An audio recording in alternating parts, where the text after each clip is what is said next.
Hi, this is Eric from Longbox Review at longboxreview.wordpress.com. Welcome to the show.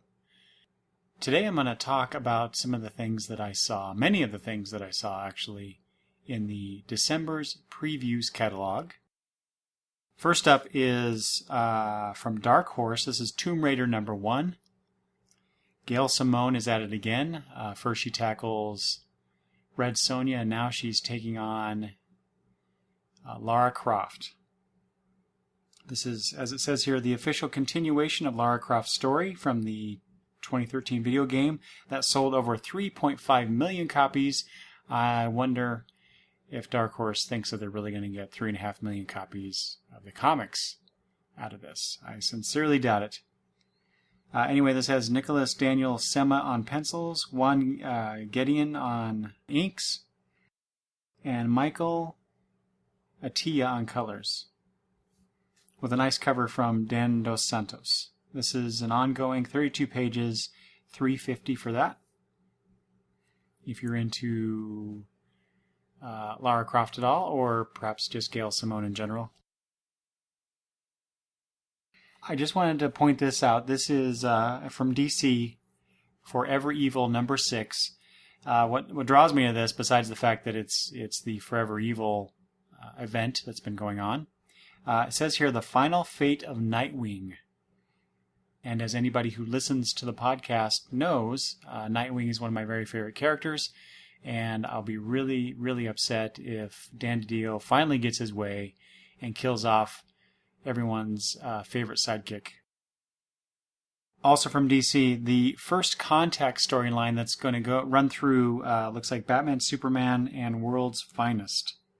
So it starts off, it looks like it's a 3-part story. Starts off in Batman Superman number 8.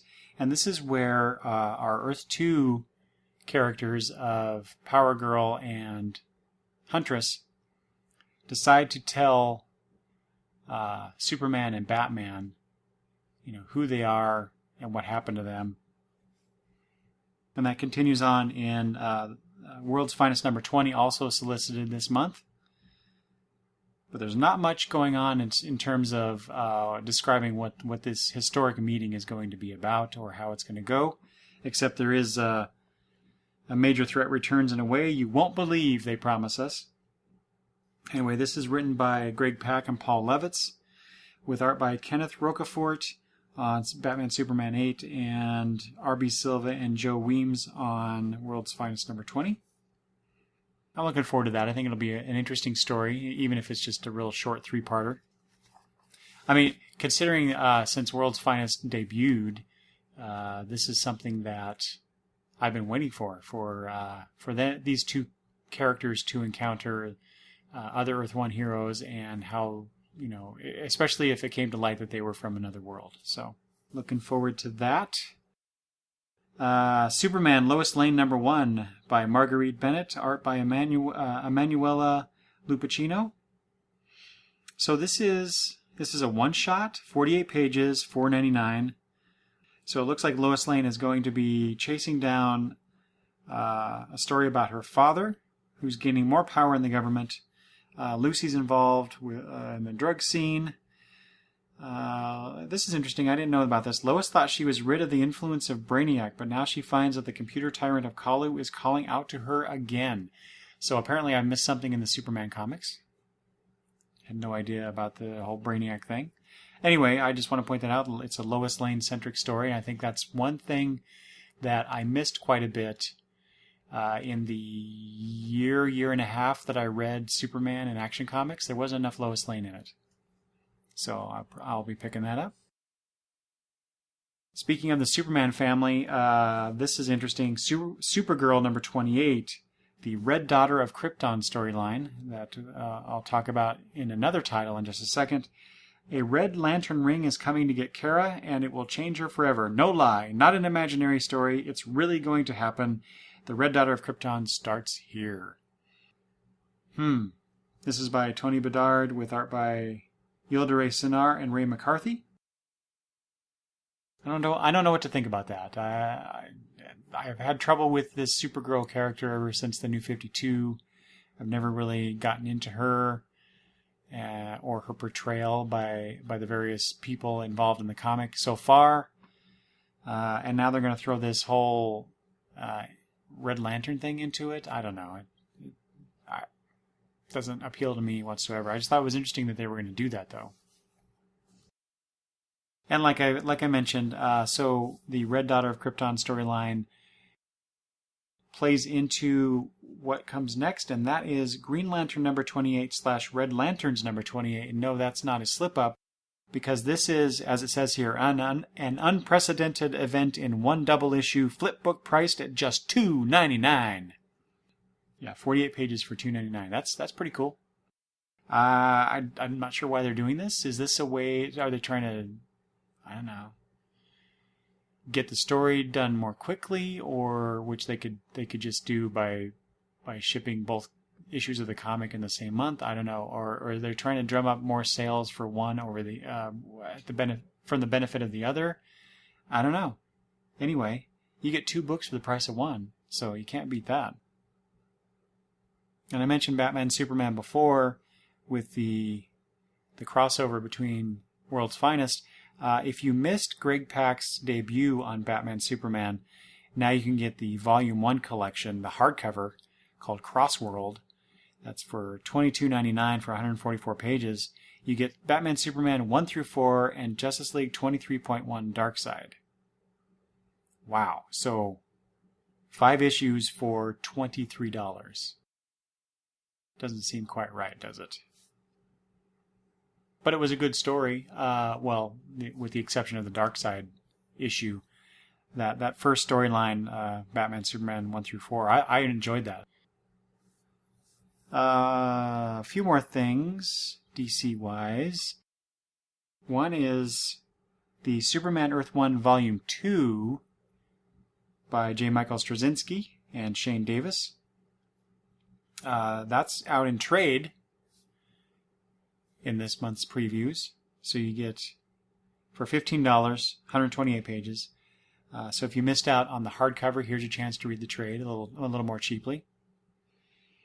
And then also there is the return of the DC Comics Presents line, that 100-page-ish series where for $7.99, $8 for almost 100 pages in this case.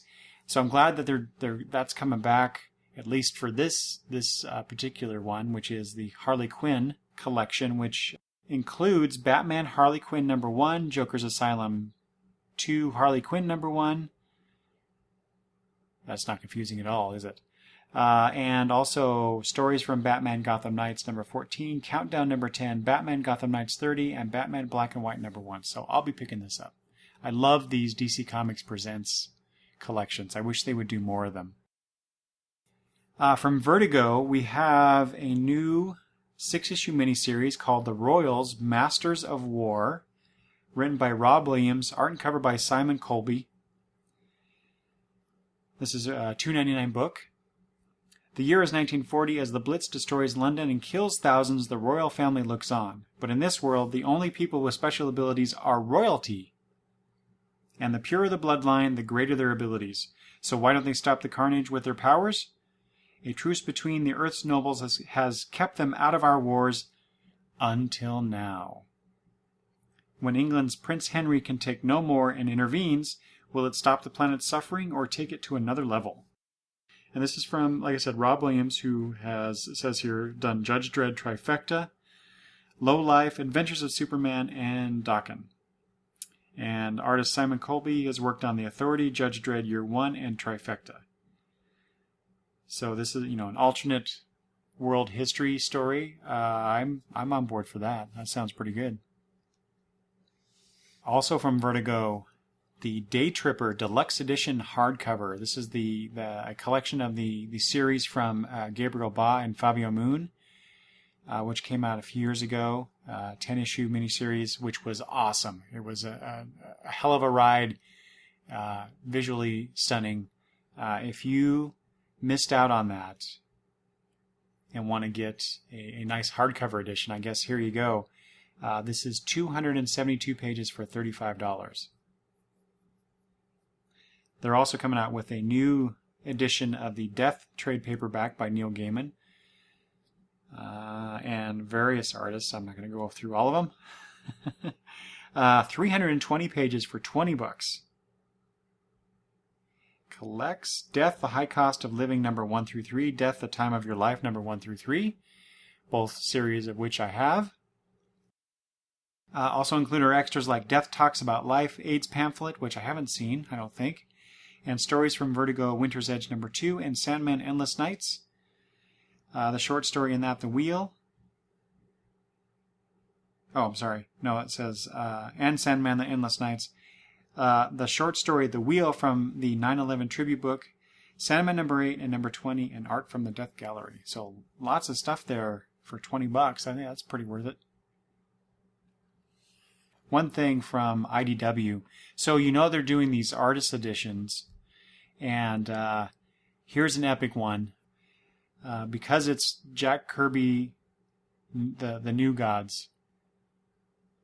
I know this is going to sound sacrilegious to at least some of you, if not the majority of you, but I've never been a big Jack Kirby fan in terms of his art. But I appreciate what he did for the medium. But I'm actually really intrigued about this, and I kind of want to get this one. The preview pages that I'm seeing here look pretty damn cool. And so this collects the New Gods issues 1, 2, 5, 6, 7, and 8, which is interesting. So you don't get a complete story, but you get his artist pages out of this. So that's pretty cool. I'm loving these artist editions. I just wish I could afford them. Okay. Image Comics. There is a ton of new number 1s coming out from Image Comics. I'm just going to run through those real quick. Nothing out of these really caught my eye, but you know your mileage may vary. So you got The Fuse number 1 by Anthony Johnston and Justin Greenwood, which reminds me a lot of that Sean Connery movie where he's a marshal on a space station, and the title of which is escaping me at the moment. That's what it reminded me of. You have Undertow by Steve Orlando and art by Artyom Trakhanov. I'll just say that. Where Atlantis is a world superpower. And so this is a lot of stuff set in the water or underwater. The preview pages look interesting. The Revenger by Jonathan Ross and art by Ian Churchill. Pretty gruesome splash page image here, preview image here of a guy getting his face ripped off. So, pass. Apocalypse Owl is a 4-issue miniseries. This is by J. Michael Straczynski with art by Sid Kotian and Bill Farmer. Allison Carter is a private detective. Her beat, the end of the world, or more accurately, preventing same. That idea right there kind of does interest me a little bit, but not enough to pick it up, I guess. The Mercenary Sea by Kel Simons with art by Matthew Reynolds. This is set in 1938, the South Seas, and you have ex-bootlegger Jack Harper, who captains the Venture, a refitted German U-boat with a crew of expats, mercenaries, and treasure hunters. They do whatever it takes to stay afloat, often running up against pirates, headhunters, spies, and soldiers. So, it sounds to me like the premise of Firefly, only set in 1938. One Hit Wonder, number 1 of 5 by Fabrice Sapolsky and art by Ariel Olivetti. I like the solicitation text. If there was a thin line between reality and fiction, Richie Reese tore it down. Better, he crushed it, smashed it, destroyed it. From child star to hitman in Hollywood, this is the story of a glorious bastard. That's pretty good text. The art looks a little, photo referenced. But then what do I know about art? There's a new Invincible trade, Volume 19, The War at Home. I'll have to pick that up at some point. Okay, moving on to Marvel. First up here is Fantastic Four #1. All new Fantastic Four, written by James Robinson. Art by Leonard Kirk. So, James Robinson doing Fantastic Four. That could be really good or not so much. So, I'll have to check that out. And this next one was, there's a lot of hubbub about this when it was first announced. This is Ms. Marvel #1. I'm not sure why it was such a big deal, but other than I guess that the main character, Kamala Khan, as it says here, is just an ordinary girl from Jersey City until she is suddenly empowered with extraordinary gifts. But who truly is the all-new Ms. Marvel? Teenager? Muslim? Inhuman? Find out. I don't know why they feel the need to point out that she's Muslim. I think maybe that was the big controversy. Anyway. She-Hulk gets another series, it looks like. But this time written by Charles Soule with Javier Pulido on art. Wow, Charles Soule is writing just about every other book, it seems like. So she has a new practice, a new paralegal, and a mounting number of supervillains she's racking up as personal enemies. Charles Soule doing it. I don't know. What they should do is put out a miniseries with She-Hulk and Daredevil, from the legal angle. There you go, Marvel. You're welcome. I never read this in previous incarnations, but New Warriors gets a new #1. Let's see. Adventurers Speedball and Justice have come together with a group of young heroes, including Nova, Sun Girl, and Hummingbird. The last two of which I do not know. And some new faces to stop the latest threat in the Marvel Universe, the Atlanteans, Inhumans, clones, and hundreds of other so-called superior beings living among the humans in the Marvel Universe. But not everyone is pleased about the High Evolutionary has raised an army to combat the evolution of humanity, and the New Warriors are locked in his sights. Some of the characters I see here on this, I guess it's a cover, look intriguing. I don't know who they are, though. So I probably will pass this up, but there you go. This one, though, I will have a harder time passing up, I think. Just for the character alone. Oh, and the artist. This is Loki, Agent of Asgard. Looks like it's a new ongoing. $2.99, though. Written by Al Ewing with Lee Garbett on the art. And I like Lee Garbett's stuff on the old Batgirl series. So anyway, Kid Loki's all grown up, which is something that just more or less recently happened in Young Avengers at the time of this recording, which is too bad because I really liked Kid Loki. Now he's older, so I'm not sure what to think of that. I guess I have to read this comic to find out, right? Anyway, he's all grown up. He's stronger, smarter, sexier, and just plain sneakier than ever. As Asgardia's one-man secret service, he's ready to lie, cheat, steal, bluff, and snog his way through the twistiest, turniest, and most treacherous missions the All-Mother can throw at him. So Loki is a secret agent / spy, James Bondish type character now, I guess? Guess I gotta find something for him to do. Okay. Here's the thing about Marvel that I don't like right now. So I'm looking at X-Men #1 here, and it says X-Men #10.now and 11 equals X-Men #1 in all new Marvel Now.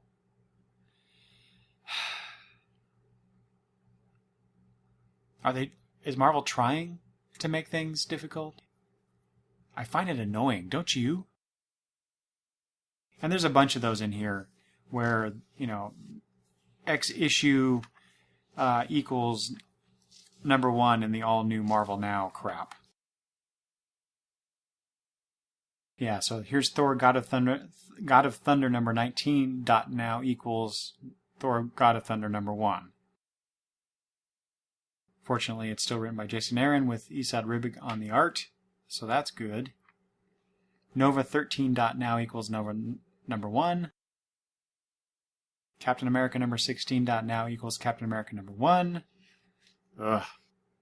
Guess I'm just getting grumpy, old and grumpy. There's a new X-Force comic coming out by Cy Spurrier and Rocky Kim on art. And that's it from Marvel. Moving on to other publishers. Okay, so I missed this. Right, well, I chose to miss it, but the God is Dead series from Jonathan Hickman from Avatar Press. So they're soliciting issues 6 and 7 here, the newest issues, but they're also giving us the enhanced issues for number 1 and number 2. And what you get is the same comic that was number 1 previously, but also an all-new second story, not available anywhere else, from co-writer Mike Costa and artist Rafa Ortiz. And that's the same for number 2 as well. So I guess if you wanted to get the individual issues, this is a way to start, a way to entice you to get the first 2 issues. I wonder if they're going to do 3, 4, and 5 this way, or whatever. I'm still going to wait for the trade.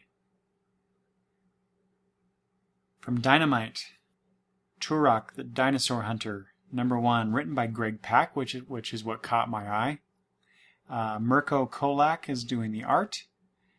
Again, this is one of those things where I've never really been interested in the character, but I know of Turok, and Greg Pak is doing it, and I'm currently liking the stuff that Greg Pak is doing at DC, so maybe I should check that out.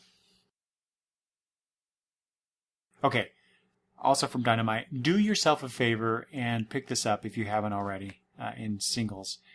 Get Uncanny, Volume 1, Season of Hungry Ghosts, the trade paperback by Andy Diggle, Aaron Campbell, and Sean Phillips on the art. This is $20 for 160 pages. You will not be disappointed. This is a fun romp. And for you comic book historians out there, Tomorrow's Publishing is soliciting the American Comic Book Chronicles, 1965 to 1969. So you get the history, the stories from the beginning of the Marvel Age of Comics, and then also what DC tried to do to drum up more readers and more sales by doing some interesting things, like putting Steve Ditko on Hawk and Dove, although that didn't last very long. And Neil Adams returning to Batman, or returning Batman from the camp version to the Dark Knight Detective that we all know and love now. I have the 1980s version that they started with, and it looks gorgeous. I haven't read through it all, but Tomorrow's does classy work. If you're not reading, if you're interested in comics from the standpoint of the behind the scenes and the stories, why things were done in this way, etc., you should be reading the material put out by Tomorrow's, including this book, but also their magazines. Oni Press has looks like a new ongoing, I think, called The Bunker. This is by Joshua Fialkov, with art by Joe Infinari. This is, at least this debut issue is double sized, so it's 48 pages for $3.99. It says the smash hit digital comic comes to print. I don't think I've ever heard of it, but anyway. So it says here, when 5 friends go to bury a time capsule, before going their separate ways, they find a mysterious bunker stamped with their names and containing artifacts from a time that has yet to come.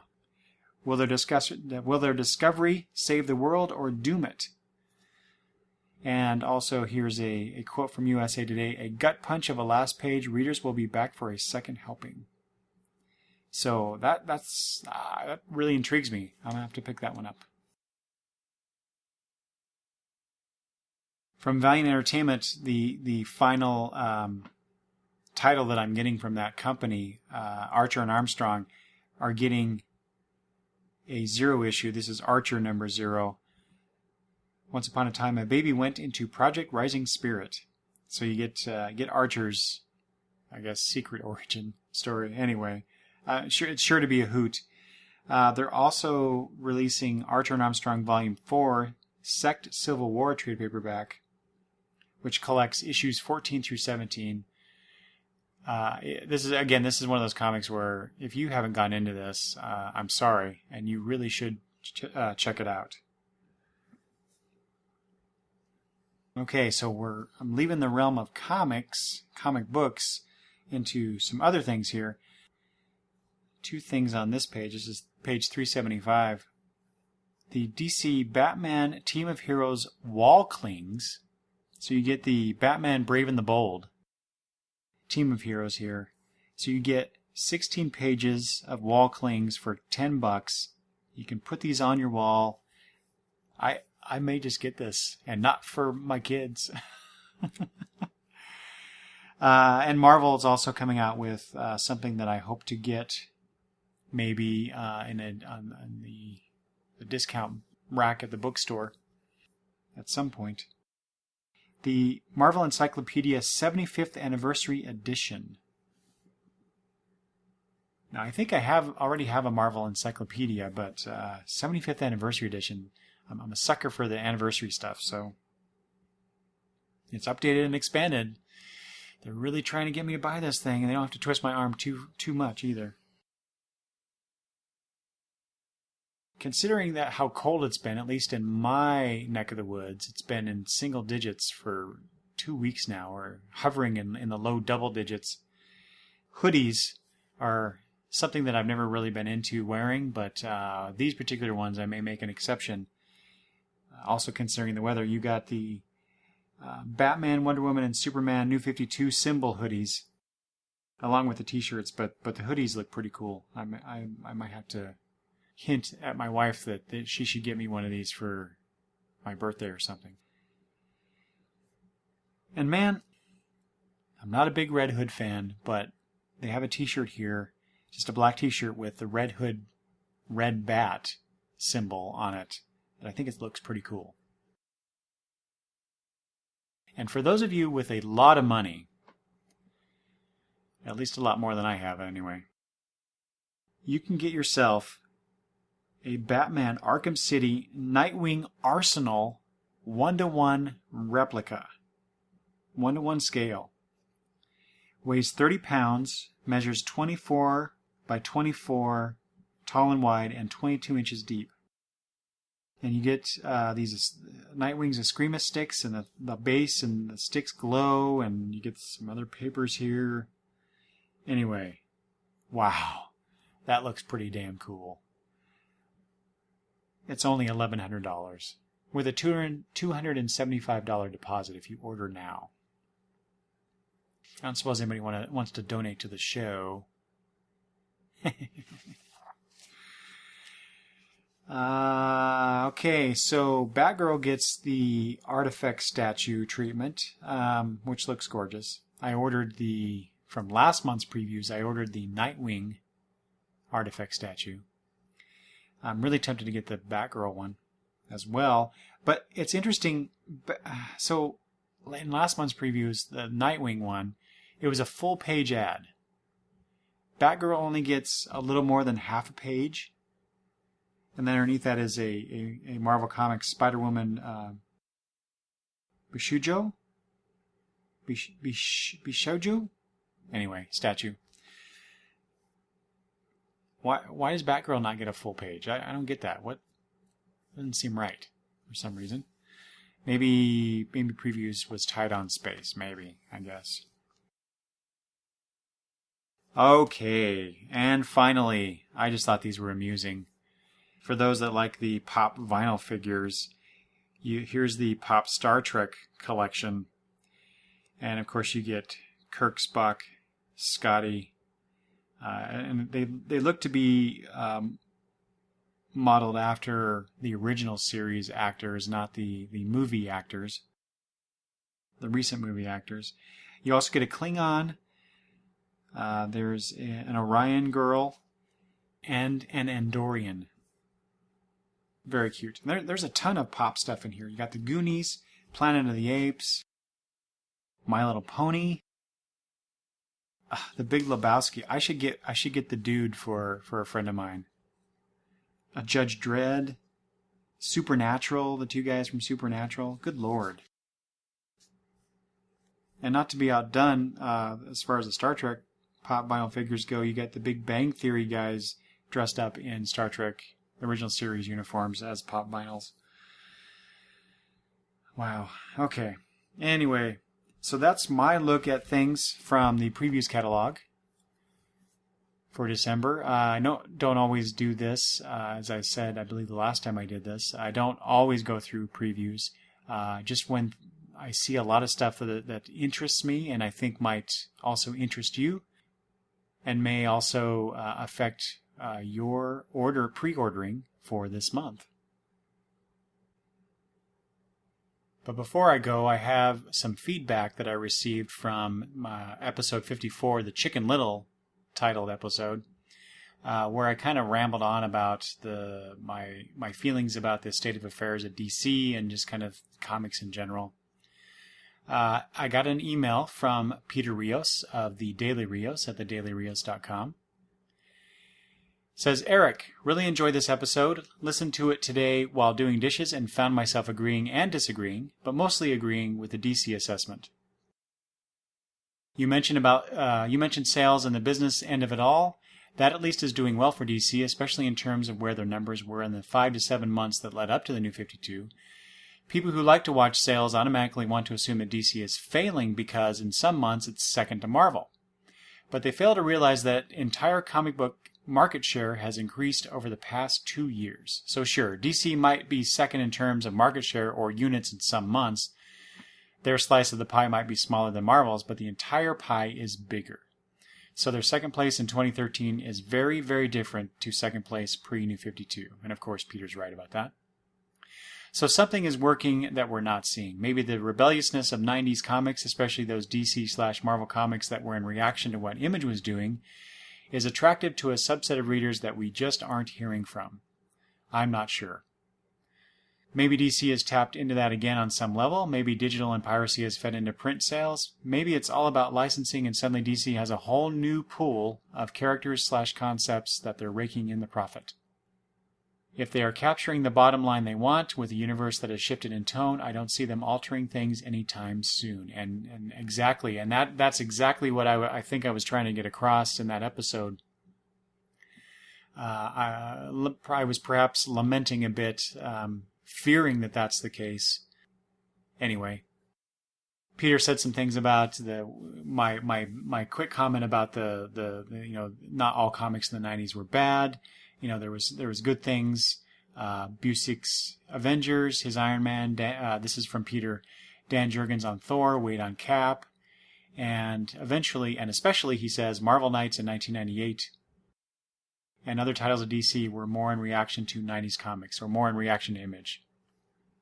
And he ends with, okay, I'm rambling back to work. Just want to say that this episode was the type I enjoy. Free-form thoughts on a topic that help make listeners think. Kudos. Thank you, Peter, very much. Those are very kind words. I've like I said in the episode, I felt I was rambling a little bit, and I probably should have made some notes before I started the episode. I mean, I did in my head, but I probably should have written them down, make sure I wasn't rambling too much, and I failed at that. Anyway, I appreciate the nice words you had to say about that. So thank you very much. And if you have comments that you would like to leave about this latest episode, or any other for that matter, please do so. You can email me at longboxreview@gmail.com. You can also leave me voicemail at 208-953-1841, or you can leave comments at the blog at longboxreview.wordpress.com. Thanks for listening, everybody. Bye-bye.